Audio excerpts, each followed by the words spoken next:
Welcome to ఇంటీఎం news. పీకల్లోతు కష్టాల్లో కవిత. బెయిల్ రాకపోవటానికి కారణం వీరే. బీఆర్ఎస్ ఎమ్మెల్సీ కవిత ఢిల్లీ లిక్కర్ కుంభకోణంలో అరెస్టైన విషయానికి తెలిసిందే.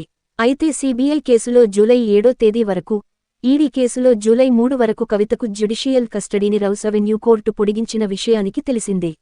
అయితే విచారణకు వచ్చినప్పుడల్లా సీబీఐ, ఈడీ అధికారులు కవిత నేరం చేశారు అనడానికి తమ వద్ద పూర్తి ఆధారాలు ఉన్నాయని కోర్టులో బలంగా వాదిస్తున్నాయి. దీంతో ఎమ్మెల్సీ కవితకు ఈ కేసు నుండి ఉపశమనం దొరకడం లేదు. కేజ్రీవాల్ బెయిల్ పిటిషన్పై తీర్పు రిజర్వ్. మద్యం పాలసీ కేసులో ముఖ్యమంత్రి అరవింద్ కేజ్రీవాల్కు బెయిల్ మంజూరు చేస్తూ ట్రయల్ కోర్టు ఇచ్చిన ఉత్తర్వులపై ఈడీ పిటిషన్పై తీర్పు వెలువడే వరకు మధ్యంతర స్టే విధిస్తూ ఢిల్లీ హైకోర్టు శుక్రవారం ఆదేశాలు జారీ చేసింది. ఢిల్లీ ముఖ్యమంత్రి ప్రస్తుతానికి తిహార్ జైల్లోనే ఉండనున్నారు. జూన్ 25న ఉత్తర్వులు వెలువడే అవకాశం ఉంది.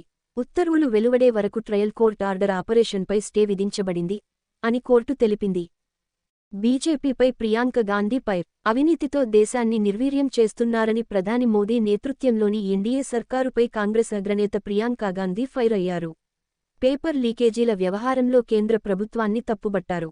బీజేపీ హయాంలో పేపర్ లీకేజీలు జాతీయ సమస్యగా మారాయని ధ్వజమెత్తారు. పేపర్ లీకుల వల్ల లక్షలాది మంది యువత భవిష్యత్ నాశనం అయిందని ఎక్స్ వేదికగా ఆవేదన వ్యక్తం చేశారు.